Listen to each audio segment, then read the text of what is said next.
देखो कोई जल्दबाजी में मत रहना, मैं एक चीज आपको सजेस्ट करना चाहता हूँ, कभी ऐसा प्रॉब्लम हो जाती है, नेटवर्क का इश्यू होता है, पर हमें कोई जल्दी नहीं है ऐसा, क्योंकि आज ही 10 दिन में थोड़ी कोर्स खत्म करना है, ऐसे कोई कंपलसेशन नहीं है। आप बोलोगे मैं आराम से पढ़ाऊंगा, कोई मुझे भी दिक्कत नहीं आएगी, आप बताओगे वैसे हम लोग, क्योंकि हमें अल्टीमेटली बेनिफिट होना चाहिए। ओके, उसी हिसाब से पढ़ाऊंगा मैं, उसी हिसाब से पढ़ाना चाहता हूँ, ठीक है। चलो देख लेते हैं, फिर से इसको स्टार्ट कर लेते हैं। आपके पास यहाँ पे एक इलिप्स की बात की गई है, और इस इलिप्स में लेटस रेक्टम के एंड्स आपको दे रखे हैं। तो अपन एक काम करते हैं, लेटस रेक्टम के एंड्स आपको क्या क्या दे रखे हैं एक बार लिख देता हूं मैं आपको। ये मान लीजिए कि आपके पास ये लेटस रेक्टम है, इसका एक एंड, ये नीचे दो एंड जो है ना जिनके वाई कोऑर्डिनेट नेगेटिव है, उनकी बात ऊपर की गई है। तो अपन एक काम करते हैं, इसको P मान लेते हैं, इसको Q मान लेते हैं। तो P के कोऑर्डिनेट्स क्या होंगे, लेटस रेक्टम के एंड्स होते हैं plus minus C comma plus minus B square upon A. ये लेटस रेक्टम के एंड्स होते हैं। तो ये वाला एंड हो जाएगा minus C comma minus B square upon A, और ये वाला एंड हो जाएगा plus comma minus B square upon A. अब जो आपका इलिप्स है X square upon 4 plus Y square upon 1 equal to 1, इस इलिप्स में आप लोग देख सकते हैं कि जो ए आपके पास है वो तो 2 है, बी आपका 1 है ही, सी स्क्वायर होता है A square minus B square, तो 3 आ जाएगा, सी रूट 3 आ जाएगा इससे आपके पास। तो इससे आपके पास पी के कोऑर्डिनेट्स कितने हो गए, पी के कोऑर्डिनेट्स आपके पास हो जाएंगे, मैं पी लिख रहा हूँ यहाँ पे सीधा, और यहाँ क्यू लिख दूंगा। तो आप लोग देखना कि आपके पास पी के कोऑर्डिनेट्स आ गए। पी बन गया minus C comma B square upon A, B square आपका 1 हो गया और ए आपका 2 है ही। ओके, तो minus root 3 comma minus half, और ये जो क्यू पॉइंट है इसके कोऑर्डिनेट्स होंगे रूट 3 कॉमा हाफ। तो ये आपके पास इन दोनों कोऑर्डिनेट्स को हमने पी और क्यू को यहाँ पे मार्क कर दिया है। अब अपन को क्या करना है, पी और क्यू को लेटस रेक्टम पैराबोला की लेनी है और पैराबोला ड्रॉ करना है। थोड़ा सा क्वेश्चन अच्छा है और ठीक है, हमें इसको भी समझना है, आप लोग केयरफुली समझ के देखें। सर रूट थ्री कॉमा एक माइनस पैराबोला, हाफ। हाँ sir root three comma minus half. Yes right sir, man, Q के पॉइंट में। Okay right. अब अपन इस पे दो पैराबोला ड्रॉ कर पाएंगे पी क्यू को लेटस रेक्टम लेकर के, अगर हम ड्रॉ करते हैं तो आप लोग जरा चेक करना कि ये, एक मिनट,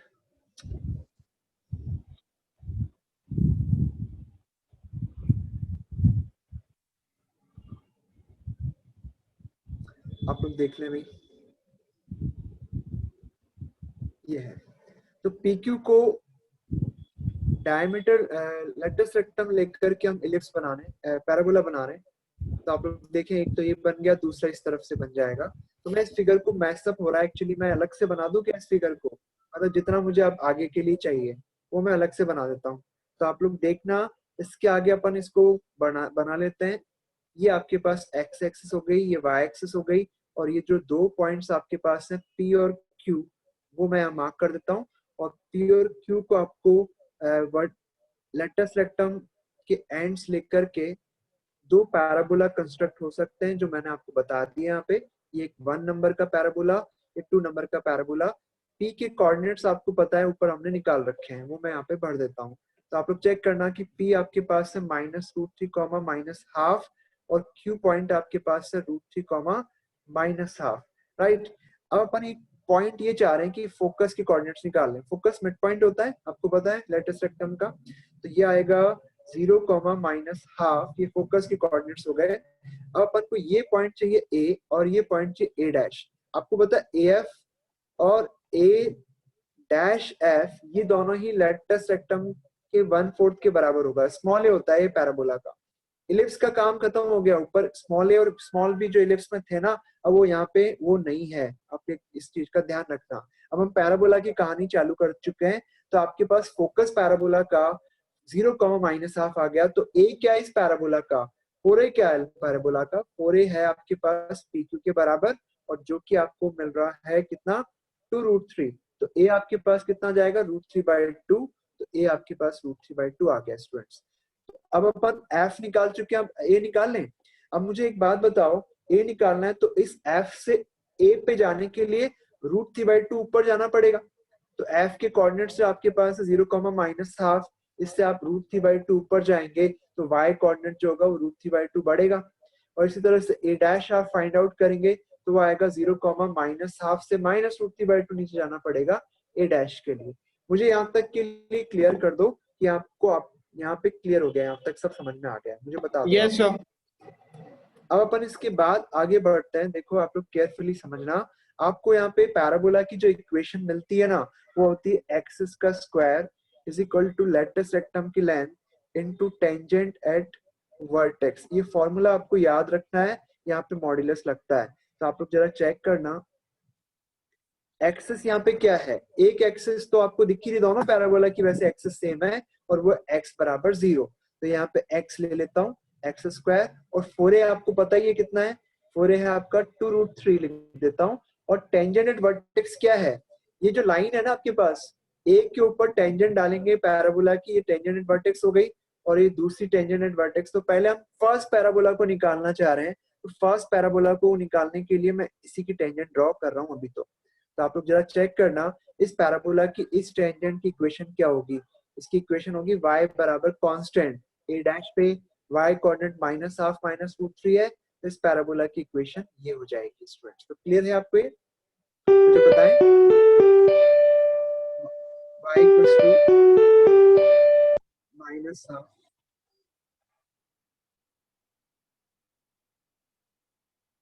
ठीक है। ओके आप लोग देखना, इस वाली टेंजेंट एट वर्टेक्स की इक्वेशन मैंने लिख दी है, तो मैं पहला पैराबोला लिख देता हूँ। ये पैराबोला की एक्सिस तो हमने x बराबर 0 ले लिया है, और टेंजेंट एट वर्टेक्स इसकी y प्लस हाफ प्लस √3/2 ये लिख सकते हैं, इसका मॉड्यूलस। मुझे एक बात बताओ कि मैं मॉड हटाऊं तो क्या लिखूं, पॉजिटिव के साथ मॉड खुलेगा कि नेगेटिव के साथ खुलेगा। ये जो पैराबोला है ना, इस पे हर पॉइंट का y कोऑर्डिनेट, फर्स्ट पैराबोला को ही केवल देखना, इस पैराबोला के हर पॉइंट का y कोऑर्डिनेट जो होगा वो -½ -√3/2 से तो बड़ा ही है।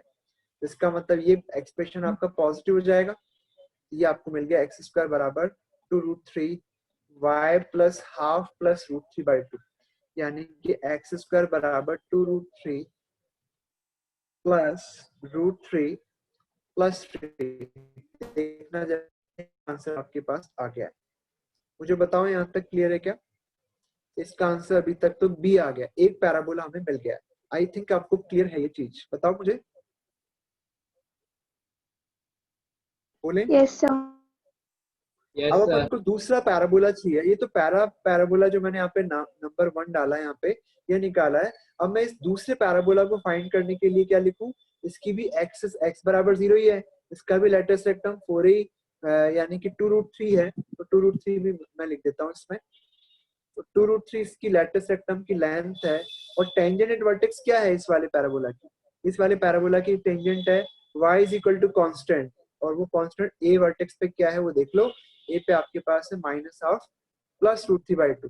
तो आप लिखेंगे y इक्वल्स टू, यानी कि y माइनस, इधर लाके माइनस करेंगे तो प्लस में हो गया, ये माइनस में हो गया, ये मॉड्यूलस में आ जाएगा। क्या ये समझ में आया आपको ये टेंजेंट एट वर्टेक्स? अगर आपके y equal to constant tangent at vertex मिलेगा तो y माइनस के बराबर 0, इसका मतलब हो जाएगा। तो आपके पास a पे y कोऑर्डिनेट जो है वो -½ प्लस √2 है, तो y में से आप y इक्वल टू लिख देना -½ प्लस √3/2, तो अल्टीमेटली बन जाएगा y प्लस हाफ माइनस √3/2। तो आई होप आपको ये क्लियर हो गया है। ओके, कोई दिक्कत हो तो अभी पूछ लेंगे आप लोग मुझसे, है ना? क्लियर है क्या आपको ये? Yes sir. Yes sir. अब मुझे एक बात बताओ कि ये जो पैराबोला है ना आपके पास जो नीचे जा रहा है, सेकंड नंबर जिसको हम बोल रहे हैं, इस पैराबोला की इक्वेशन चाहिए, तो ये मॉड हटाना भी अपन को। यहाँ पे मॉड हटाने के लिए मुझे एक बात बताओ कि इस पैराबोला के हर पॉइंट का y कोऑर्डिनेट क्या होगा, हाफ -½ प्लस √3/2 a पे y कोऑर्डिनेट है, तो a का y कोऑर्डिनेट आपके पास जो आ रहा है -½ -√3/2, उससे तो कम ही आएगा ना नीचे। तो यानी कि ये जो एक्सप्रेशन है ये नेगेटिव हो गया है वाला, आप लोग देख सकते हैं ये वाला नेगेटिव हो जाएगा, क्योंकि ये एक्चुअली ये इस तरह से है। मैं आपको फिर से इसको लिख के दिखाता हूँ, ये इस तरीके से है y माइनस -½ प्लस √3/2। तो आपका यहाँ पे सब जगह जो y है ना वो -12 प्लस √3/2 से छोटा ही है इन सब पे। आप देखो इन सब पे जो मैं शेड करता हुआ दिख रहा हूँ आपको, इन सारे पॉइंट्सों पे y कोऑर्डिनेट -12 माइनस प्लस √3/2 से छोटा ही है, तो ये डिफरेंस नेगेटिव आएगा। तो अगर ये नेगेटिव है तो आपको पता है मॉड कैसे खोलना है। तो एक्स स्क्वायर बराबर 2√3 माइनस के साथ मॉड खोल दो और ये y प्लस हाफ माइनस √3/2 हो गया। अब -2√3 को अंदर ले जाएंगे तो आपके पास ये है, देखिए आप थोड़ा केयरफुली इसे लेना, और ये कितना बन गया +3 एक्स स्क्वायर इक्वल टू, यहाँ से आपका इक्वेशन कंप्लीट हो जाता है। तो इक्वेशन आ रही है X square plus 2√3 Y is equal to 3 minus √3। तो ये सी ऑप्शन करेक्ट ऑप्शन है। मुझे बता दो क्लियर है क्या ये स्टूडेंट्स? या देखें carefully. Yes Yes, sir. Sir हाँ बोलो। सर हमने जो है फोकस निकाल ही लिया था, फिर हम सर हाँ डायरेक्ट्रिक्स निकाल सकते थे और फिर उस पॉइंट का डायरेक्ट भी सही कह रहे हो आप, उससे जा सकते हैं लेकिन वो थोड़ा टाइम टेकिंग होगा। आपको पता है कि पैराबोला जो होता है एक ऐसे पॉइंट का लोकस होता है जिसकी फिक्स्ड पॉइंट से डिस्टेंस और फिक्स्ड लाइन से डिस्टेंस का डिस्टेंस बराबर होती है। जैसे कि मान लीजिए कि आपके पास ये लाइन है, ये फोकस है, तो पी पॉइंट को आप एच के लेकर के उसके बाद ये डिस्टेंसेस बराबर करोगे, है ना? ये करोगे। Yes sir. इस डेफिनेशन से जाकर के भी आप कर सकते हो, इसमें कोई दिक्कत नहीं है। मैं आपको एक तरीका बताया, आप उसको भी यूज कर लें, ठीक है ना? राइट। तो आगे बढ़ जाएं फिर अपन इसको छोड़ के, ये क्वेश्चन थोड़ा ज्यादा लंबा चला गया। अब इसके बाद इस क्वेश्चन पे आते हैं। ये क्वेश्चन देख लें एक बार आप लोग, देखिए ध्यान से। अपन को देखो मैं एक बात बताऊं, कॉनिक सेक्शन एक इंपॉर्टेंट टॉपिक है। अगर आज भी खत्म नहीं होता है ना तो अपन एक और क्लास लेंगे। आप लोग इस चीज को समझना कि अपन को जल्दबाजी नहीं रखनी, इसको हमेशा ध्यान रखना। ये मत सोचो कि हम रोज एक चैप्टर करें तो ही सही होगा। हम आराम से करेंगे, चीजें क्लियर करते चलेंगे। देखिए इसमें 35 क्वेश्चन पे आते हैं। Let hyperbola passes through the focus of ellipse. इस बार आपके पास इलिप्स भी है, हाइपरबोला भी है, दोनों का ही एक साथ ही कंबाइंड क्वेश्चन दिया हुआ है। तो एक बार देखना, ये भी मल्टीपल आंसर टाइप क्वेश्चन है। मैं आपको बताऊं स्टूडेंट्स कि आप इस चीज को मत सोचे कि मुझे तो बस, अगर जेई मेन अगर कोई सोचता है उसके लिए मैं बोल रहा हूँ कि आप ये नहीं सोचे कि मैं केवल जेई मेन के क्वेश्चन करके ही फिर निकल जाऊं। आपको एडवांस के थोड़े मल्टीपल और थोड़े सिंगल करेक्ट भी करने चाहिए, इससे आपको थोड़ा ज्यादा अच्छी अंडरस्टैंडिंग आएगी। और मैं कोशिश भी यही कर रहा हूँ कि आपको अच्छे क्वेश्चंस ले लूं, और ताकि जो हर तरह का स्टूडेंट है, चाहे वो अगर ठीक पढ़ रहा है तो उसको भी बेनिफिट हो, जो अच्छा पढ़ रहा है उसको भी बेनिफिट हो, ठीक है। 35 क्वेश्चन पे आ रहे हैं। इलिप्स आपके पास है, इसका फोकस निकाल सकते हैं क्या? सी स्क्वायर होता है इलिप्स का ए स्क्वायर माइनस बी स्क्वायर के बराबर, यानी कि 25 माइनस 16। तो इस इलिप्स का हमने सी निकाल लेना है। ये 9 हो गया, तो सी कितना आ जाएगा? 3 आ जाएगा। फोकस क्या होंगे इलिप्स के? ये आएगा प्लस माइनस सी कॉमा 0। आपको मालूम है फोकस के कोऑर्डिनेट्स यही होते हैं। इससे आपको प्लस माइनस 3,0 मिल गया। अभी फोकस किसके आ गए? हाइपरबोला के, क्योंकि इसने क्वेश्चन में कहा है कि जो हाइपरबोला है ना वो इसके, अच्छा सॉरी, इसके फोकस से पास कर रहा है। नो नो, ये गलत लिख दिया। हाइपरबोला जो है इसके फोकस से पास कर रहा है, तो चलो ठीक है, इन पॉइंट से पास करेगा। ये फोकस ऑफ इलिप्स आपके पास है और हाइपरबोला इन दोनों पॉइंट से पास कर रहा है, ऐसा हमें पता है। तो आप लोग देखना, the transverse and conjugate axis of this hyperbola। अब ट्रांसवर्स एक्सिस और कॉन्जुगेट एक्सिस जो है ना, वो हाइपरबोला की मेजर एक्सिस और माइनर एक्सिस पे कोइंसाइड कर रही है। इसका मतलब मेजर एक्सिस कौन है इसकी? एक्स एक्सिस पे, और माइनर एक्सिस इसकी बनेगी वाई एक्सिस के ऊपर। तो इसका मतलब ये है कि आपका हाइपरबोला इस तरह का बनेगा जैसे मैंने ड्रॉ किया है। और इस टाइप के हाइपरबोला की इक्वेशन जो होती है ये वाली होती है, आपको पता है। लेकिन अगर हाइपरबोला ऐसा होता है इस टाइप का, तो आपको मालूम है कि इसकी इक्वेशन में यहाँ पे 1 की जगह बस -1 आपको राइट में करना है। तो चलो ये तो नहीं है, ये वाली फॉर्म का हाइपरबोला आपके पास है, मैं इसको मिटा देता हूँ। तो आप लोग देखना कि आपके पास यहाँ पे जो हाइपरबोला दे रखा है, इसने कहा कि गिवन एलिप्स के फोकस से पास कर रहा है। अब ये 3,0 मानेंगे फिर इसको हम, और ये -3,0 हो जाएगा। तो आपको पता है कि ये जो पॉइंट्स आए ए और ए डैश, जिससे एक्स एक्सिस को काट रहा है ये हाइपरबोला, ये पॉइंट्स तो आपको मालूम है कि वर्टिसेस होते हैं हाइपरबोला के, और ए आपके पास हो जाएगा इससे, क्योंकि वर्टेक्स के कोऑर्डिनेट 1,0 होते हैं और -1,0, तो ए तो इसका हाइपरबोला का 3 आ गया, तो ए 3 आ गया, राइट। और इसने कहा कि product of eccentricities of ellipse and hyperbola is 1।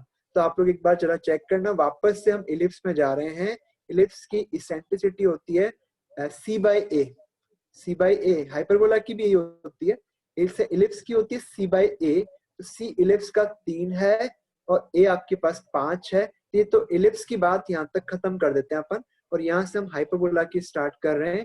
तो हाइपरबोला का इसेंट्रिसिटी होगा 5/3, क्योंकि इसने कहा दोनों की इसेंट्रिसिटी का मल्टीप्लीकेशन 1 है, तो यानी कि दोनों की इसेंट्रिसिटी एक दूसरे का रेसिप्रोकल है। तो आपको पता लग गया ए हाइपरबोला का, ई हाइपरबोला का।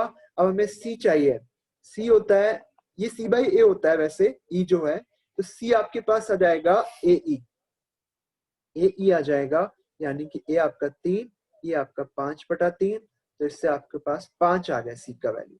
सी 5 है और ए आपके पास 3 है। अब हम क्या फाइंड करेंगे, क्योंकि हमें हाइपरबोला की इक्वेशन चाहिए, तो अपन बी कैसे फाइंड करें। आपको पता है हाइपरबोला के लिए सी स्क्वायर होता है A square plus B square, ellipse के लिए तो सी स्क्वायर होता है A square minus B square, right.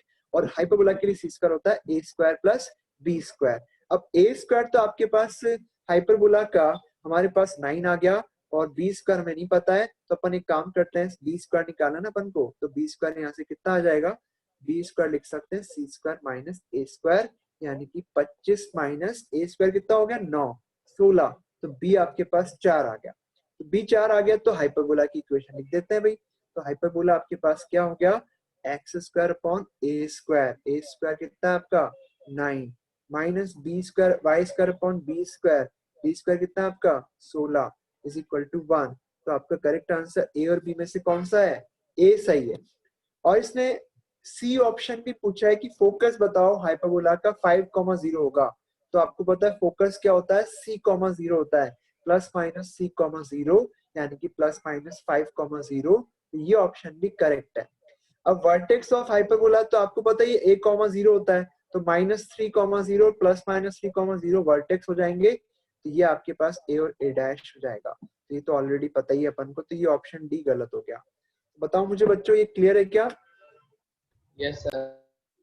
तो ये आपके पास इलिप्स का क्वेश्चन हो गया। ये जो कल मैंने इलिप्स और हाइपरबोला के क्वेश्चन नहीं लिए थे यहाँ से, वही मैं ले रहा हूँ। पहले तो मेरे पास और भी बहुत 15-16 क्वेश्चन कलेक्ट किए हुए मैंने, पर अपन एक क्लास और लेंगे तो उसमें और डिस्कस हो जाएगा। देखिए इस क्वेश्चन में जेई 2012 में आया हुआ है, इलिप्स दे रखा है आपके पास X square upon A square, X square upon 9 plus Y square upon 4 is inscribed in a rectangle. चलो ठीक बात है, इलिप्स आपने जो दे रखा है ना वो एक रेक्टेंगल के अंदर बनाया हुआ है। चलो ठीक है, तो पहले तो अपन एक रेक्टेंगल बना लेते हैं, थोड़ा ध्यान देना आप लोग, एक रेक्टेंगल फॉर्म कर लेते हैं, ठीक है। तो आपके पास ये एक रेक्टेंगल है, ठीक है, थोड़ा टेढ़ा हो गया, सॉरी, वापस बना देता हूं।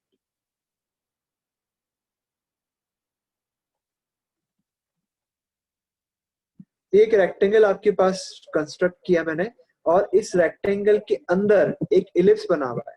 इसने लिखा ना E1 जो इलिप्स है वो आर रेक्टेंगल के अंदर बना हुआ है, तो आर रेक्टेंगल जो अपन बनाए हैं इसके अंदर आपको इलिप्स बनाना है। तो मैं ये इलिप्स कंस्ट्रक्ट कर लेता हूँ इस तरीके से, ये बन जाएगा, ठीक है। ये आप लोग देख सकते हैं, समझ में आया ना आपके। अब इस इलिप्स का ए कितना है 3, और ये क्या हो गया, सॉरी ये ऑटोमेटिक हो गया, वापस देख लेते हैं।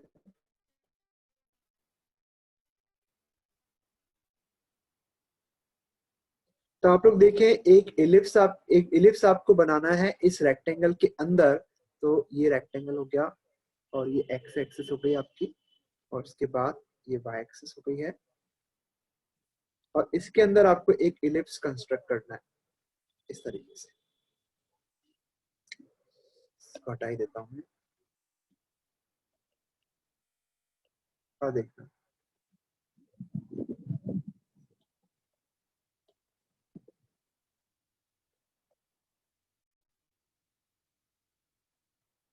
आप लोग देख लें कि इस रेक्टेंगल आर के अंदर आपको एक इलिप्स कंस्ट्रक्ट करना है, ये इलिप्स हो गया, ठीक है। तो आप लोग देख सकते हैं कि रेक्टेंगल आर और जो अंदर बना वो इलिप्स E1 आपके पास है, ये 3 हो जाएगा, ये 2 हो जाएगा, क्योंकि इस इलिप्स का ए और बी हमें पता है 3 और 2 है। फिर इसके बाद इसने आगे क्या लिखा हुआ है, कोऑर्डिनेट एक्सिस के पैरेलल रेक्टेंगल की साइड से, वो तो हमने चलो बना ही लिया अपने आप ही। और अनदर इलिप्स और है जो कि क्या है, another ellipse E2 passing through 0,4। एक और इलिप्स है जो 0,4 से पास कर रहा है। तो आप लोग जरा देखना, 0,4 से इलिप्स को पास कराना है और सरकमस्क्राइब कर रहा है रेक्टेंगल को। तो 0,4 से पास कराओ और 0,4 से पास करा करके आपको रेक्टेंगल को भी सरकमस्क्राइब करवाना है। तो मैं इसको फिर कैसे बना दूं, इसको थोड़ा ऊपर बढ़ा देता हूँ, तो देखना आप लोग। यस, अब जो दूसरा इलिप्स है वो ऐसे बन रहा है। क्या है यार ये, कभी कभी इसका यूज करना ही बेकार लगता है।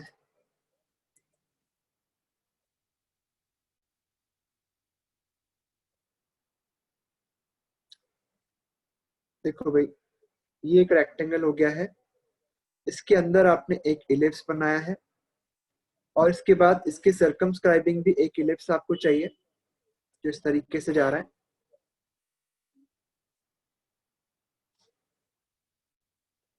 ये ठीक है, ये तो हो गया आपका इलिप्स E1, ये हो गया इलिप्स E2 और ये रेक्टेंगल R है ही। आपको मालूम है जो E1 है उसका ए हमें पता है 3 है और बी हमें पता है 2 है, ये 3 ये 2। और क्योंकि आपका जो एक और दूसरा इलिप्स है E2 जो हमने बनाया है अभी, वो इलिप्स 0,4 से पास कर रहा है, 0,4 तो ये 4 हो गया है।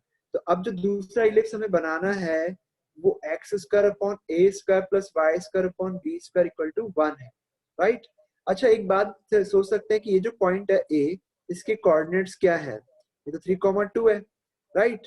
अब इस इलिप्स का हमें बी पता है, बी कितना है इस इलिप्स का, 4 है। तो यहाँ पे आप पुट कर दें X square upon A square plus Y square upon 16 equal to 1।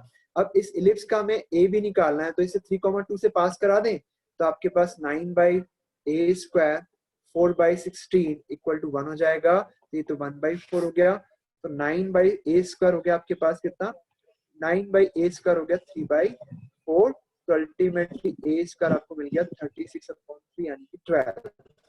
मुझे बताओ ये क्लियर है क्या आपको, ए आपके पास, ए स्क्वायर आपके पास आ गया है, ए स्क्वायर 12 है और बी स्क्वायर हमने 16 निकाल रखा है। इसमें कोई दिक्कत है तो बोल देंगे आप लोग, बताएं।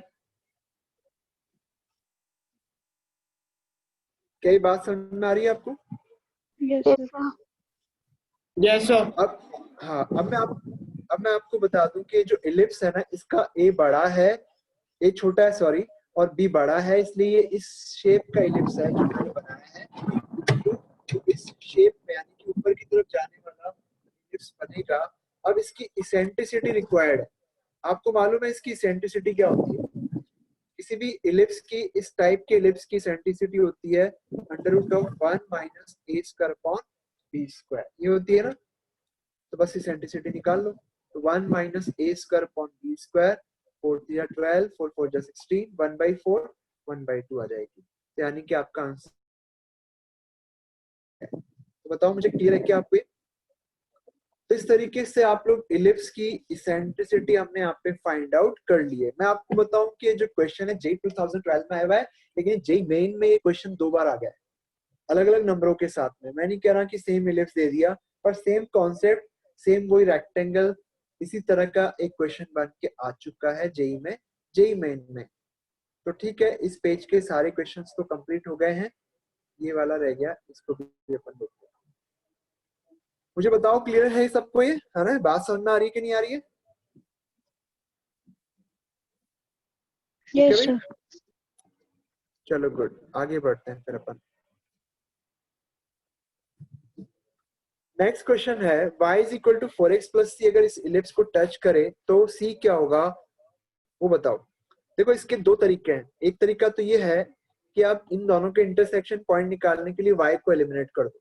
जैसे मैं y स्क्वायर को y को लिख देता हूँ 4x प्लस सी स्क्वायर, ये आपके पास हो गया X square upon 4 plus Y square equal to 1। अब मैं इसे 4 से मल्टीप्लाई कर देता हूँ, तो आपके पास 4 टाइम्स 4x प्लस सी का whole square is equal to 4। तो आपके पास क्या आ गए X square plus 4 times 16x square plus 8cx plus C square equal to 4। तो आप लोग देख सकते हैं 64 और 5 65 हो जाएगा। 65x square plus 32cx plus 4c square minus 4 बराबर 0।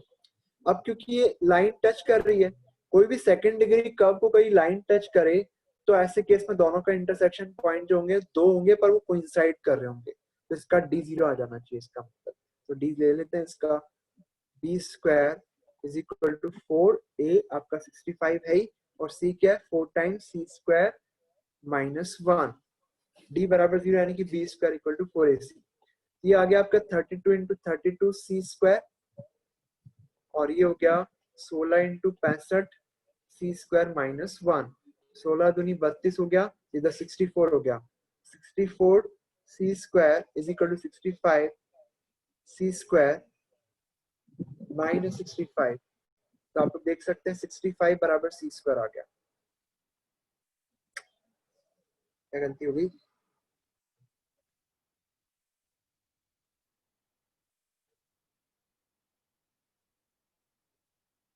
क्या गलती कर दी मैंने? 16x square plus 8cx plus c square 4c square minus 4 b square equal to 4ac। सही है सर हमें तो ये पता करना है ना कि कितने सी होंगे, तो अपन ऐसे ही निकाल सकते थे। नंबर ऑफ सी चाहिए क्या? सॉरी, मुझे लगा कि मुझे सी निकालना है और सी फिर एक आना चाहिए था, मुझे ऐसा लग रहा था। तो सी की 2 वैल्यू आ गई ना, 2 आंसर है। पर ये तो क्वाइट ऑब्वियस क्वेश्चन हो गया, इसमें तो कुछ करना ही नहीं था, क्योंकि हर इलिप्स की किसी भी स्लोप की 2 टेंजेंट तो बनेगी ही बनेगी, ये कंफर्म है, बिना सॉल्व किए बोल सकते हैं अपन तो ऐसे। तो ठीक है, क्वेश्चन ऐसा दिया है तो अपन क्या करें, जेई 98 का क्वेश्चन है। समझ गए आप लोग? ये सी की वैल्यू तो वैसे आ जाएगी plus minus under root of 65। मुझे लगा कि आंसर में सी आ नहीं रहा तो इसलिए गलती कर दी होगी। चलो ठीक है क्वेश्चन। अब इसको अपन एक और तरीके से कर सकते हैं, एक चीज और मैं बता देता हूँ। आपको पता है एलिप्स की इक्वेशन होती है y is equal to mx plus minus under root of a square m square plus b square. तो अगर कोई line y is equal to mx plus c इसको टच करती है तो c आपके पास आ जाएगा plus minus a plus minus under root of a square m square plus b square, तो c स्क्वायर ही आ जाएगा। तो आप चाहें तो ये कंडीशन ऑफ टेंजेंसी भी काम में ले सकते हैं। तो इससे मैं करके ऊपर बताता हूँ आपको। सी स्क्वायर कितना हो जाएगा, ए स्क्वायर एम स्क्वायर, ए आपका 4 है, एम स्क्वायर कितना है, एम इस लाइन का 4 है, 4 square, A square M square plus B square, B आपके पास एलिप्स का कितना है 1 है, तो आपके पास ये 65 आ गया, डायरेक्ट आंसर आ गया। ठीक है, तो अगर कभी भूल गए तो मैंने आपको एक तरीका बताया है, चाहे वो सर्कल हो, पैराबोला, एलिप्स हो, कोई भी सेकंड डिग्री का वो, अगर उसकी टेंजेंट दे रखी है तो आप y को एलिमिनेट करो या x को करो और उसका d0 करते आपको कंडीशन ऑफ टेंजेंसी मिल जाएगी। ये हमेशा आप यूज कर सकते हैं। अब इस क्वेश्चन पे आते हैं। अब ये बोल रहा है कि ये जो लाइन है इस हाइपरबोला को कहाँ टच कर रही है। आपको पता है कि हाइपरबोला है x square upon 4 minus Y square upon 2 is equal to 1। अब इस हाइपरबोला को ये लाइन टच कर रही है, तो किस पॉइंट पर टच कर रही है वो पॉइंट हमें चाहिए। तो क्या करें भाई, मान ले क्या कि लाइन x1 y1 पर टच कर रही है, तो x1 y1 पर टेंजेंट की इक्वेशन क्या होती है, x x1 minus 2y y1 equal to 4। इसी फॉर्म में रखे देखता हूं मैं। ठीक है, तो आप लोग चेक करना कि इस इलिप्स की, सॉरी इस हाइपरबोला की, राइट ना, अगर मतलब मैसेज नहीं करना, अगर किसी को कुछ बोलना है ना तो आप बोल सकते हैं, बीच में भी बोल सकते हैं। मैसेज करोगे तो मेरे पास 2 ही हाथ है, दोनों हाथ से मैं लिख रहा हूँ तो मैं मैसेज रीड नहीं कर पाऊंगा। वापस चेक करो, मेंस की है ही है तो 230। चलो ठीक है, चलो देख लेते हैं। x(x1 - 2y1) कोई क्लास तो क्लैश नहीं कर रही ना आपकी? बच्चों बोल देना, आप बिना किसी हेजिटेशन के बोला करो। ऐसे मैं आपको नहीं कह रहा हूँ कि आप हमेशा ही चुप रहो, आप बोलोगे तो थोड़ा सा रहेगा मुझे भी कि हाँ स्टूडेंट्स यहाँ पे सुन रहे हैं। समझ रहे मेरी बात आप? चलो इसने कहा कि ये लाइन टच कर रही है, चलो ये तो बोल ही रहा है कि टच कर रही है, तो किस पॉइंट पे टच कर रही है बताना है। तो मान लेते हैं कि इस हाइपरबोला के ऊपर कोई पॉइंट x1 y1 उस पर टच कर रही है। आपको पता है एक सेकंड डिग्री कर्व के किसी पॉइंट x1 y1 पे टेंजेंट चाहिए ना, तो x² पे x(x1) करो, y² को y(y1) करो, तो आपको टेंजेंट की इक्वेशन मिल जाती है। बट टेंजेंट तो दे रखी है, तो दे रखी है तो क्या करें भाई, कंपेयर कर लेते हैं और क्या, इक्वल टू 2। एक काम करो, समटाइम्स आप इसको ऐसे भी देख सकते हो, इसको मैं 2 से मल्टीप्लाई कर देता हूँ, फिर 4x 2√6y is equal to 4। मैंने 2 से क्यों मल्टीप्लाई किया, दोनों साइड में कांस्टेंट टर्म्स एक जैसी दिख गई। अब सीधा आप x1 को 4 लिख सकते हो, और जो ये y का कोफिशिएंट आ रहा है -2y1 उसे 2√6 लिख सकते हो, तो y1 आपके पास -√6 आ जाएगा। 4 -√6 हो गया टेंजेंट लाइन का पॉइंट ऑफ कांटेक्ट इस हाइपरबोला के साथ में। बताओ मुझे, क्लियर हो गया क्या ये आपको? Yes sir. Yes sir. है ना, क्लियर है सबको, अच्छे से समझ में आ रहा है ना? ठीक है, चलो फिर ये तो मुझे लगता है अब खत्म हो गया क्या, और कुछ बाकी है इस पे? नहीं, अब हो गया इस पे। तो अपन अब इसमें नेक्स्ट ले लेते हैं, अगला डिस्कस करें ना। अभी आप लोग किसी को जल्दी तो नहीं है? No sir. मुझे बताओ भाई, है ना, आराम से अपन बैठे हैं, आराम से अगर कंप्लीट करने के हिसाब से बैठे हैं तो आप आराम से इसको पढ़ सकते हैं आगे और। ठीक है, तो पहले आज ये क्वेश्चन ले लेते हैं। अब एक चीज देखना, मैं आपको इलिप्स की ऑक्सिलरी सर्कल तो आपको पता ही है, मैं एक चीज आपको समझाना चाह रहा हूँ, थोड़ा पहले उसको समझेंगे, ठीक है? थोड़ा ध्यान देना। ये आपके पास एक इलिप्स है, और इस इलिप्स का ये ऑक्सिलरी सर्कल कहलाता है, जो मेजर एक्सिस को डायमीटर लेकर के बनता है। और अगर x² plus y² equal to 1 ellipse है, तो ऐसे केस में ऑक्सिलरी सर्कल AC लिख देता हूँ शॉर्ट में, ये आपके पास होता है x² plus y² equal to a²। अब इसके अलावा मैं एक और चीज समझा दूं आपको कि अगर इस सर्कल के इलिप्स के ऊपर परपेंडिकुलर टेंजेंट्स डालनी है, तो परपेंडिकुलर टेंजेंट्स का जो इंटरसेक्शन पॉइंट होता है उसका लोकस जो होता है वो एक तरफ से डायरेक्टर सर्कल होता है, आपको मालूम होगा। तो ये जो सर्कल आपके पास बनेगा, इसकी इक्वेशन क्या होगी, डायरेक्टर सर्कल की इक्वेशन क्या होगी? डायरेक्टर सर्कल होता है इसका x² plus y² equal to a² plus b²। तो ये सही है ना? आपके पास जो इलिप्स होता है उसकी डायरेक्टर सर्कल की इक्वेशन ये होती है x² plus y² equal to a² plus b²। इसको याद रखेंगे आप लोग। डायरेक्टर सर्कल उस पॉइंट का लोकस होता है जिससे परपेंडिकुलर टेंजेंट डाली जा सकती है। वाइस वर्सा भी कह सकते हैं कि डायरेक्टर सर्कल का कोई पॉइंट लो तो दो टेंजेंट जो डालोगे वो परपेंडिकुलर होंगी, राइट? तो अभी जो मैं क्वेश्चन डिस्कस करने वाला हूँ वो इसी पे बेस्ड है, इसलिए मैंने थोड़ा आपको डायरेक्टर सर्कल का कॉन्सेप्ट समझाया। ये क्वेश्चन आपके पास है 14 जेई 97 का सब्जेक्टिव क्वेश्चन है, लेकिन स्टूडेंट्स ये कोई टफ क्वेश्चन नहीं है। आप लोग देखिए इस टाइप के भी क्वेश्चन में जेई मेन में भी आ सकते हैं। मैम आपको ज्यादा जेई मेन का मेनली फोकस करके और थोड़ा सा उससे एक पार्ट ले जाने की कोशिश कर रहा हूँ ताकि हमें ज्यादा कंफर्ट जेई मेन में आ जाए। A tangent to ellipse meets the ellipse at P and Q। चलो ठीक है, इस फर्स्ट इलिप्स की कोई टेंजेंट है x² upon 4 plus y² upon 1 equal to 1 ले लेते हैं, ये इवन इलिप्स हो गया मान लो। दूसरा इलिप्स आपके पास E2 दे रखा है x² upon 2 plus y² upon 1 equal to 1। अब ये आपको एक गिवन है 6 से डिवाइड करना था, यहाँ 6 आएगा और यहाँ पे 3 आएगा, ठीक है? इवन इलिप्स की कोई टेंजेंट है जो इस दूसरे वाले इलिप्स को कहां टच कर रही है, P और Q पे। और P और Q पे जो टेंजेंट्स हैं, prove that the tangents at P and Q of the ellipse are at right angles. Okay, तो एक बार जरा देखना, आपके पास जो दिया हुआ है फर्स्ट वाला इलिप्स वो इस तरह से ड्रॉ होगा। एक बार इसकी ड्राइंग देख लेते हैं, थोड़ा इजी लगेगा इससे आपको। तो ये आपके पास है इलिप्स फर्स्ट वाला, ये 2 है, ये 1 है। अब दूसरा इलिप्स जो है उसका a √6 है, 2 से बड़ा, और b इसका √3 है, 1 से बड़ा। मतलब ये इलिप्स का a और b दोनों बड़े हैं आपके फर्स्ट इलिप्स के a और b के कंपैरिजन में। तो ऐसा मान लेते हैं, ठीक है। ये हो गया, ये आपका E1 इलिप्स है और ये E2 इलिप्स है। क्वेश्चन में कहा है कि जो E1 इलिप्स है उसकी कोई एक टेंजेंट आपको बनानी है, और वो टेंजेंट जो है वो इस बड़े वाले इलिप्स को P और Q पे काट रही है। तो ठीक है, ये P मान लेते हैं, ये Q मान लेते हैं, ठीक है। P और Q पे काट रही है, तो अपन एक काम करते हैं, पहले E1 की कोई टेंजेंट मान लेते हैं, क्योंकि हमें पहले तो टेंजेंट पे ही आना पड़ेगा। तो P और Q के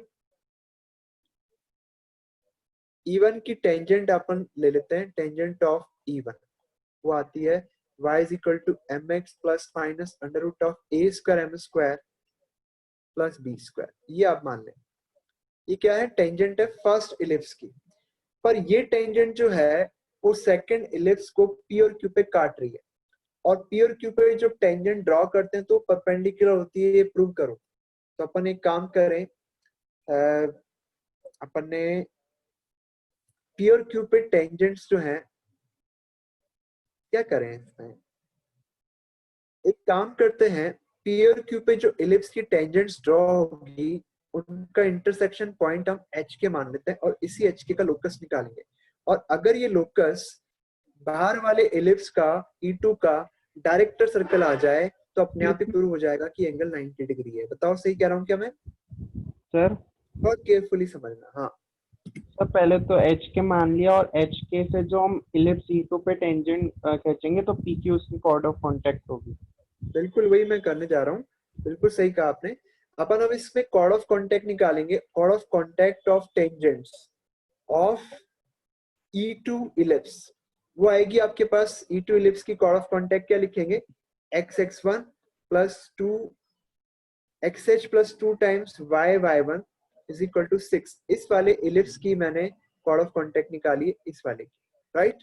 तो x square plus 2y square equal to 6 की कॉर्ड ऑफ कांटेक्ट निकाल ली है HK से। अब ये जो कॉर्ड ऑफ कांटेक्ट आई है ना वो E1 को टच कर रही है, ये लाइन जो है ना E1 को टच कर रही है।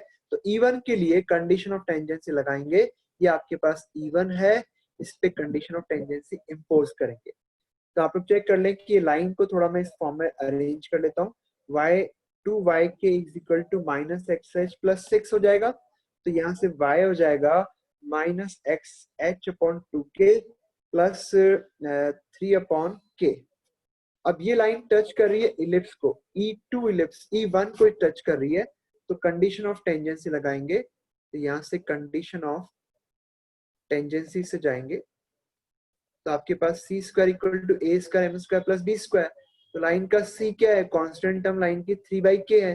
C square is equal to A square M square, E1 का ए स्क्वायर क्या है 4, ए स्क्वायर एम स्क्वायर क्या है इसका माइनस h/2k का स्क्वायर हो जाएगा, A square M square plus B square, ये आ जाएगा। क्या यहाँ तक आपको स्टेप्स क्लियर है मेरी, मैंने जो किया है? Yes sir. अब अपन इसमें इसको थोड़ा सिंपलर कर लेते हैं।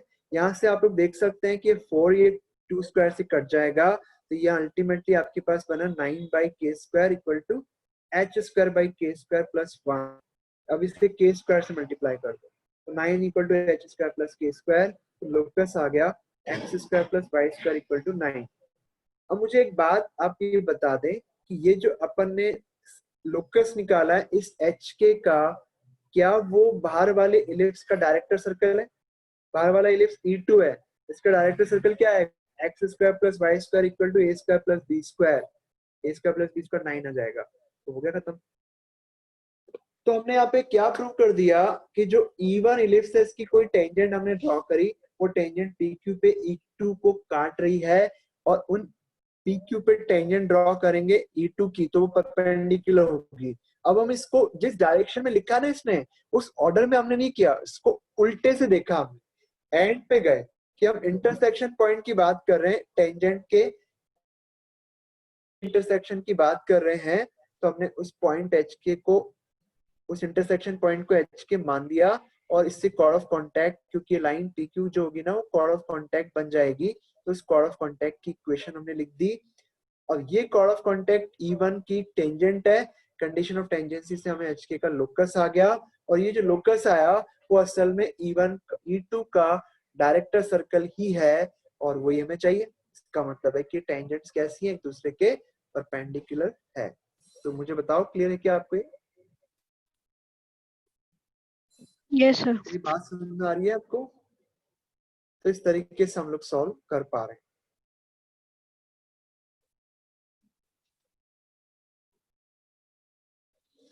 अब इसके बाद देखिए नेक्स्ट एग्जांपल पे मूव करते हैं। मेरे पास क्वेश्चंस और हैं, खत्म नहीं होंगे तो हम अगली क्लास में जरूर लेंगे, ठीक है? तो देखें ये क्वेश्चन है, थोड़ा सा इसमें ध्यान से समझने की जरूरत पड़ेगी, मुश्किल नहीं है, लेकिन मैं आपको बताऊं जेई में, जेई एडवांस में भी और जेई मेंस में भी कॉनिक सेक्शन के क्वेश्चन ऐसे आते हैं जो बहुत इजीली सॉल्व हो सकते हैं, और आपको कॉन्सेप्ट्स में क्लियरिटी तो लानी ही पड़ेगी, उसी के बाद क्वेश्चन सॉल्व होगा। तो देखना जे 2013 का क्वेश्चन है, ध्यान देना इसमें।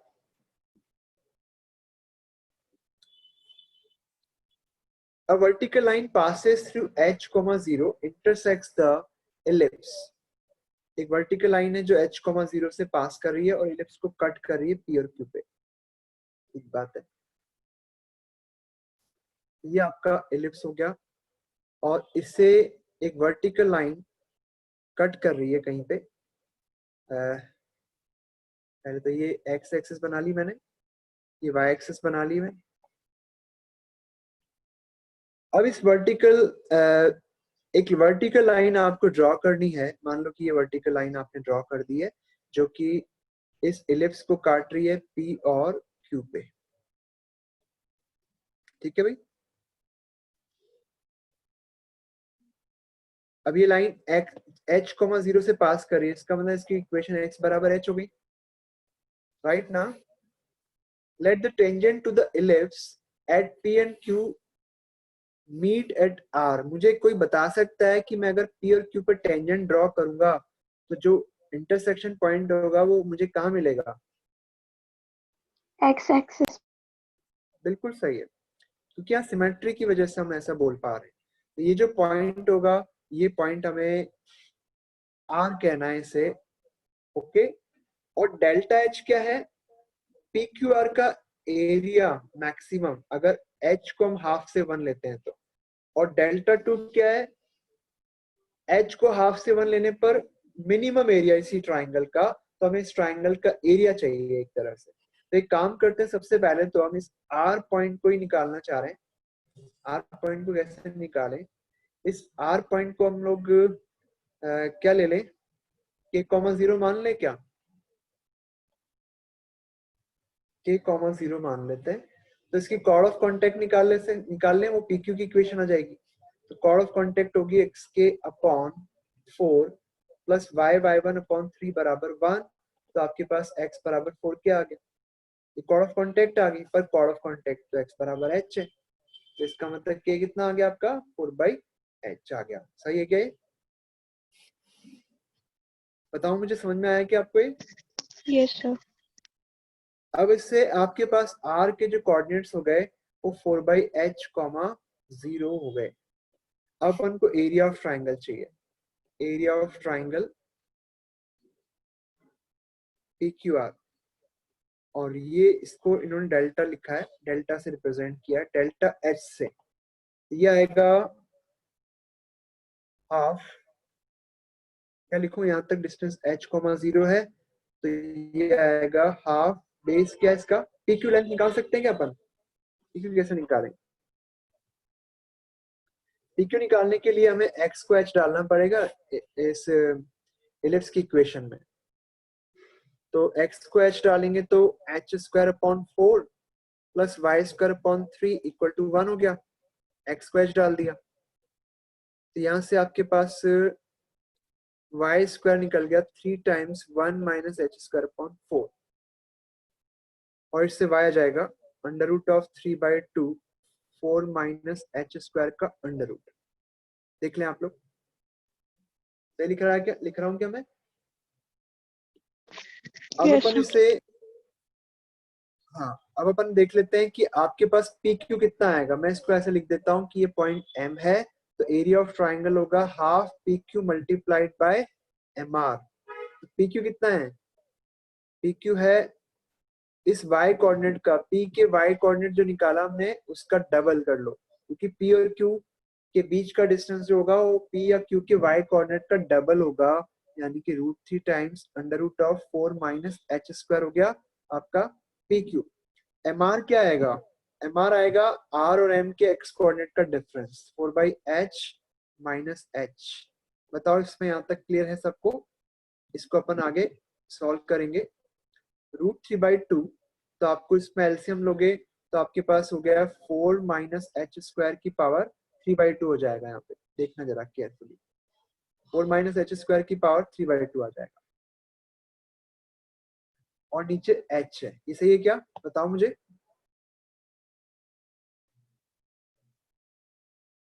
Yes, sir. अब अपने पास ये जो डेल्टा आपको मिला है वो h की टर्म्स में आ गया है। अब इसको मिनिमम मैक्सिमम करना है, तो यहाँ पे मैक्सिमम मिनिमम वाला कॉन्सेप्ट यूज होगा। तो यानी कि थोड़ी सी मोनोटोनिसिटी मैक्सिमम मिनिमा जो हमने डिस्कस भी किया है एक बार, वो भी हमें यूज करना है इसमें। ठीक है, देख लेते हैं। अब एक चीज देखना कि अगर कोई फंक्शन मिनिमम करना है तो उसका स्क्वायर मिनिमम कर लो, एक ही बात है। तो मैं स्क्वायर कर दूं क्या इसका? तो 4 माइनस एच स्क्वायर की पावर 3 हो जाएगा, और ये एच स्क्वायर हो जाएगा। क्या करूं इसमें? इसको डेरिवेटिव करना है मुझे, तो इसी फॉर्म में रहने दूं क्या? चलो इसी फॉर्म में छोड़ देते हैं, H cube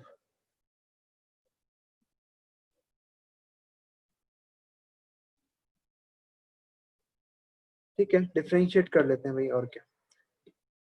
d/dh of delta, ये आपके पास हो जाएगा √3/2 एच स्क्वायर h टाइम्स, इसका डेरिवेटिव करेंगे 3/2 4 माइनस एच स्क्वायर की पावर हाफ हो जाएगा, और 4 माइनस एच स्क्वायर का डेरिवेटिव -2h होता है।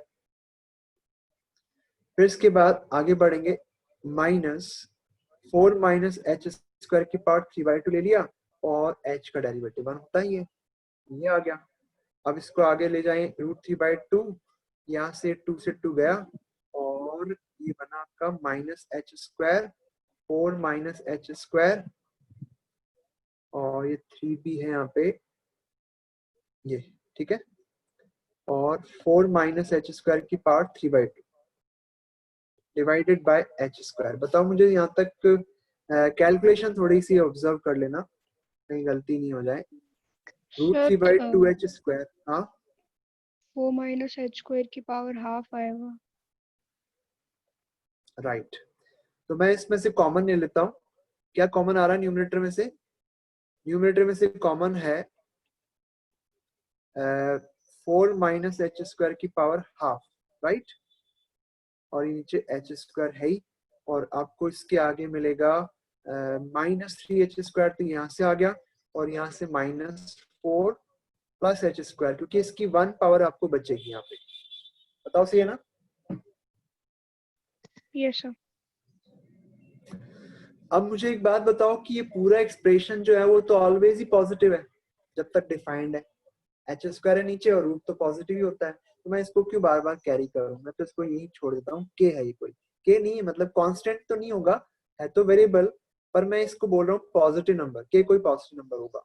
और ये -2h स्क्वायर -4 हो गया क्या? देखो आप लोग चेक करो, ये तो हमेशा नेगेटिव आएगा ना, बोलो। Yes, sir. Yes, sir. तो इसका मतलब ये स्ट्रिक्टली डिक्रीज कर रहा है, और जब डिक्रीजिंग फंक्शन कोई होता है तो उसका मैक्सिमम शुरू में होता है और मिनिमम बाद में बनता है। तो आपको ये देखना है कि डेल्टा मैक्सिमम कब होगा। डेल्टा 1 बोला इसने कि वो है मैक्सिमम ऑफ डेल्टा एच, तो हाफ से 1 में मैक्सिमम कब बनेगा? हाफ पे बन जाएगा क्या?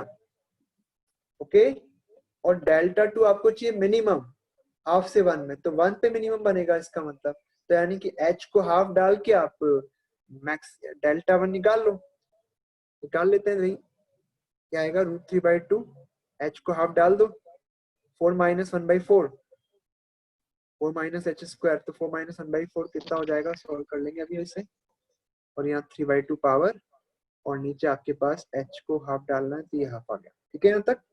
फिर इसके बाद थोड़ा इसको इजी और कर लेते हैं भाई। क्या आ जाएगा, ये 2 से 2 कट गया, √3, और ये 15, 16 - 1 15, √15, 15/4 का 3/2 पावर, 15/4 का 3/2 पावर लेंगे तो 15 की पावर 3/2 हो जाएगा, और 4 की पावर 3/2 तो 8 होता है। तो यहाँ पे आपको मिल गया √3, और 15 को लिख सकते हैं 5 की पावर 3/2 और 3 की पावर 3/2, और नीचे 8। तो अल्टीमेटली आपको 3 की पावर 2 मिल जाएगा। हाफ और 3/2 पावर क्या होती है, 2 पावर, तो 9/8, 5 की पावर 3/2। देख लो आप लोग, डेल्टा 1 निकाल लिया, अब डेल्टा 2 निकाल लेते हैं, h को 1 डाल के, वो तो इजीली निकल जाएगा। तो ये आएगा √3/2, 4 - 1 तो 3 आ गया, भी 3 की पावर 3/2, और 3 की पावर हाफ, तो ये तो 9 हो गया, और 9/2 आ जाएगा। बताओ यहाँ तक क्लियर है क्या आपको? Yes sir.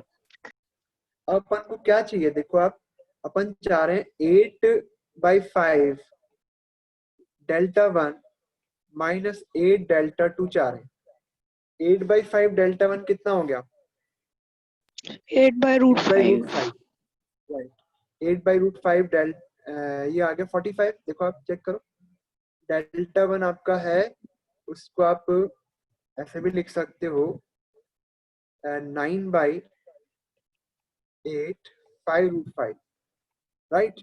8/5 डेल्टा 1 करेंगे तो कितना आएगा, 8/√5 डेल्टा 1 45 आ जाएगा ना। Okay, yes sir. ये कट जाएगा ना, ये पूरा कट जाएगा, ये कट जाएगा, 5 और 9 रह जाएगा, सॉरी। ठीक है, 45। और इसके बाद क्या है, 8 डेल्टा 2, 8 डेल्टा 2 आपका 36 हो गया, 9 आ गया आंसर। ठीक है, तो इस तरीके से हम लोग सॉल्व कर सकते हैं। तो स्टूडेंट्स, आप लोग को बात समझ में आ गई कि नहीं आ गई? Yes sir. ठीक है,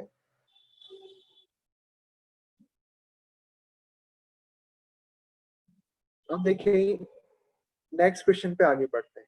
ये क्वेश्चन देखना आपको, ये जेई एडवांस का ही है, 2003 का। मैं फिर से बोलूंगा कि एडवांस के सिंगल करेक्ट को छोड़ना मत, ठीक है, किसी भी तरह से कंप्लीट करना उनको। यहाँ पे आपको एक एलिप्स दे रखा है, ये एलिप्स हो गया, और इसमें आपको क्या करना है, इसकी जो लैटस रेक्टम है, लैटस रेक्टम आप बना ही सकते हैं इसकी, है ना। ये एक्स एक्सिस और वाई एक्सिस बना दी मैंने। ये आपके पास इसका लैटस रेक्टम 2 बन गए, राइट।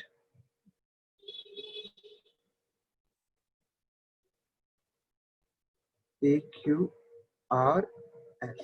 इसने कहा कि क्वाड्रिलेटरल का एरिया निकालो formed by the tangents at the end points. देखना आप लोग, लैटस रेक्टम के एंड पॉइंट्स पे टेंजेंट्स डालनी है। आपको समझ में आ रही है, मेरी आवाज प्रॉपर्ली मिल रही है कि नहीं मिल रही है? हाँ,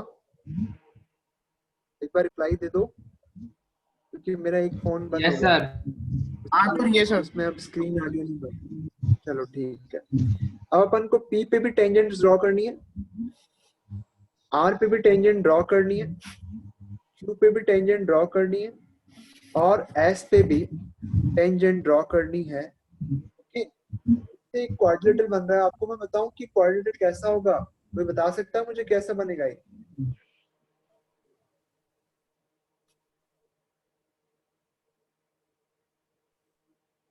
बताओ भी सर कैसा एक्स बनेगा। और वाई, कोऑर्डिनेट एक्सिस पे इसके वर्टेक्स होंगे। नहीं, ये क्वाड्रिलेटरल PQRS का एरिया निकालना है, तो बता सकते हो कि क्वाड्रिलेटरल PQRS का नहीं, सॉरी, आपको ये जो क्वाड्रिलेटरल टेंजेंट से बन रहा है उसका एरिया चाहिए। ये ए मान लेते हैं, ये बी मान लेते हैं, ये सी मान लेते हैं, और ये डी। एबीसीडी का एरिया निकालना है। तो कोई बता सकता है मुझे एबीसीडी ट्रेपेजियम होगा, सॉरी रोम्बस होगा। ये जो एबीसीडी है वो एक रोम्बस होगा, और इसका एरिया निकालने के लिए केवल इस एक ट्राइंगल का एरिया निकाल के 4 गुना कर देंगे तो आपका काम हो जाएगा। ठीक है ना? इज इट ओके ना? बताएं मुझे। Yes sir. Yes sir.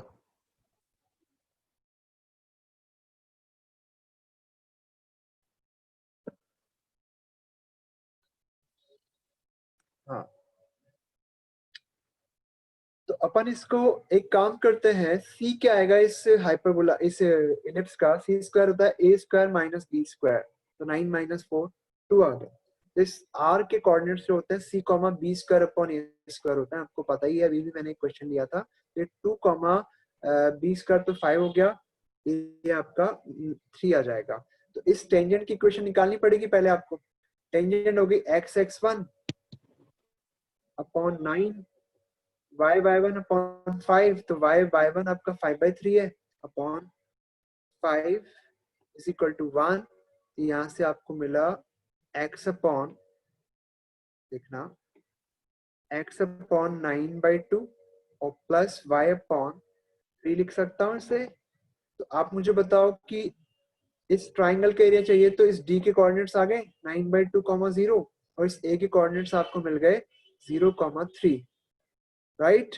तो एरिया ऑफ ट्राइंगल आपको मिलेगा डेल्टा हाफ 9/2 OD हो गया, और OA आपके पास हो गया 3। तो आपका अल्टीमेटली एरिया हो गया 27/4। 4 गुना करेंगे तो 27 आ गया। Is it okay now?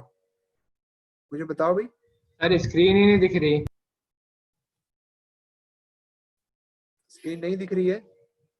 वापस कोशिश कर लेता हूँ। ये नेटवर्क का इश्यू है भाई। हाँ, तो शेयर कर रखी है स्क्रीन, लेकिन नेटवर्क की दिक्कत आ रही है। थोड़ा सा रुकना वापस।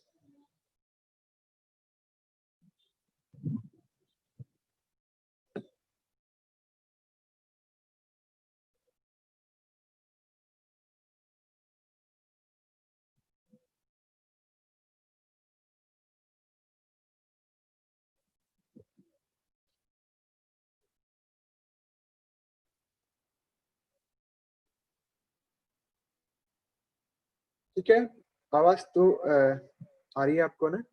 चलो आगे बढ़ते हैं।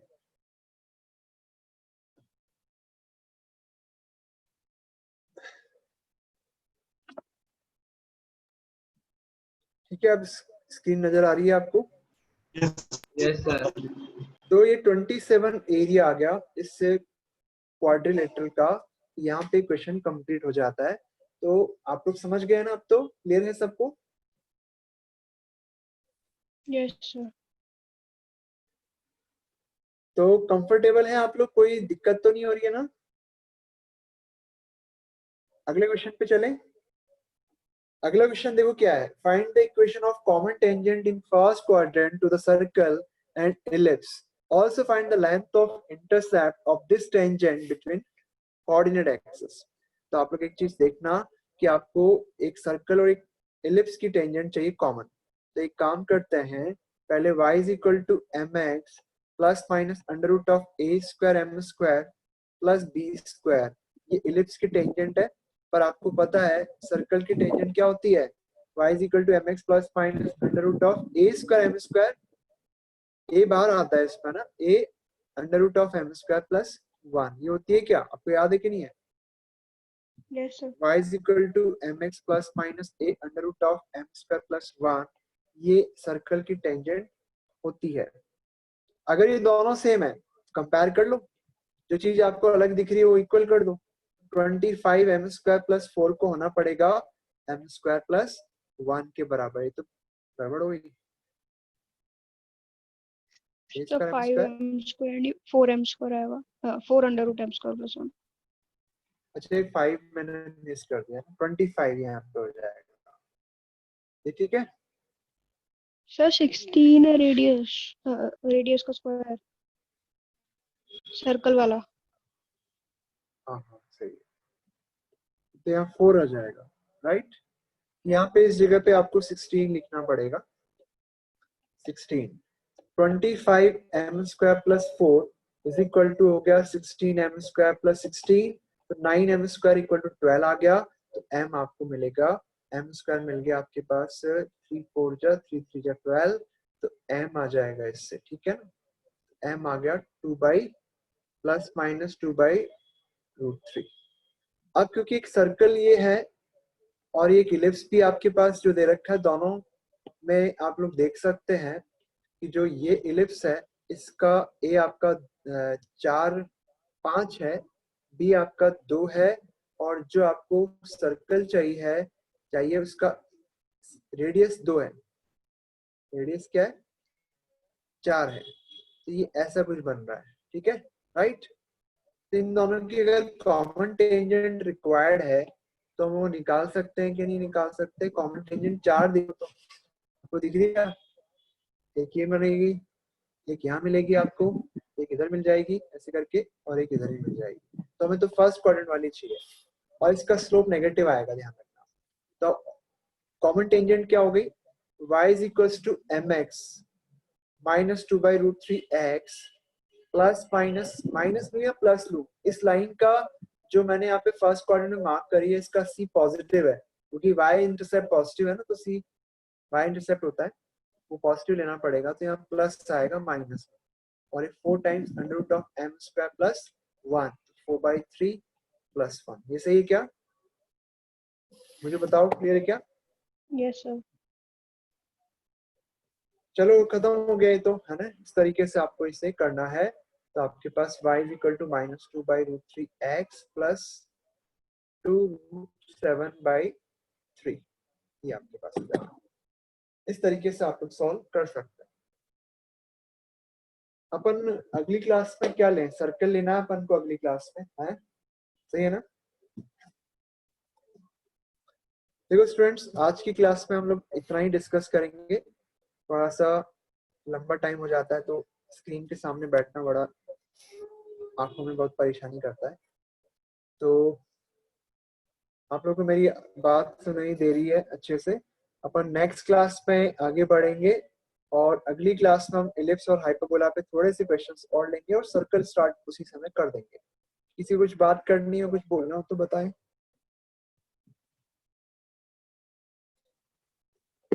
रिकॉर्डिंग मैं भेज ही रहा हूँ आपको रेगुलरली, रिकॉर्डिंग भेजूं या नहीं भेजूं अगली बार से। हाँ भाई, भेजो। कौन बोला।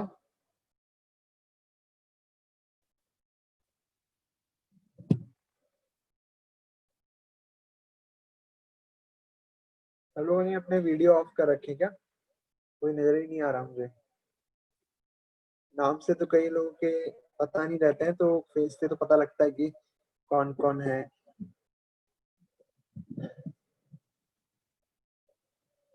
चलो ठीक है स्टूडेंट्स, नेक्स्ट क्लास में मिले, ठीक है ना। Next yes class sir. में डिस्कस करते हैं। तो अगली क्लास में मैंने आपको बता दिया है कि हम लोग क्या पढ़ने वाले हैं। तो ठीक है, सर्कल और इलिप्स हाइपरबोला के क्वेश्चंस लेंगे। तो thank you all, next class में मिलते हैं, बाय।